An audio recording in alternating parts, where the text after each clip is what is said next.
உலகத்தில் உள்ளவர்களுக்கு தேவனுடைய வழிகள் பைத்தியத்தை போல தோன்றும் தேவனையர் சொல்லி இருக்கிறார். அதனால அந்த பைத்தியம் தெளிகிற வரைக்கும் அவர்களுக்கு தேவனுடைய வழி அதை பின்பற்ற அவர்களுக்கு மனதும் இருக்காது. ஒரு மனநிலை சரியில்லாத இடத்துல போயிட்டு நீங்க பாருங்க, சரியா ட்ரெஸ் பண்றது இல்ல, பள்ளி வளர்க்கறது இல்ல, குளிக்கிறது இல்ல, தலை சீவுறது இல்ல, எல்லாத்தையும் முறையா செய்யணும் அப்படின்னு சொல்லிட்டு தினமும் அவர்களுக்கு உட்கார்ந்து உபதேசம் பண்ணுகிறதுனாலே அவர்களிடத்துல ஏதாவது ஒரு மாற்றத்தை நீங்கள் கொண்டு வந்து விட முடியுமா? முடியாது.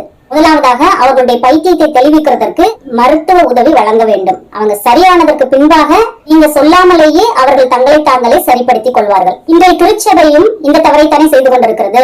உலகத்துக்கு ஒத்த வேஷம் தரித்த உலகத்தின் மயக்கம் உள்ள அத்தனை ஜனங்களையும் திருச்சபைக்குள்ளே கூட்டிக் கொண்டு வந்து வைத்து அவர்களுக்கு தினமும் விசுவாசத்தை பற்றி, அன்பை பற்றி, கீழ்ப்படிதலை பற்றி உபதேசத்தை சொல்லிக் கொண்டே இருக்கிறதுனால புலி கூட அவர்களிடத்திலே நீங்கள் மாற்றத்தை உண்டு பண்ணிவிட முடியாது. ஒருவேளை உபதேசங்கள் எல்லாம் நல்லவைகள் தான், ஆனா அவைகளை கேட்கக்கூடிய, பின்பற்றக்கூடிய மனநிலையிலே இந்த ஜனங்கள் இல்லை.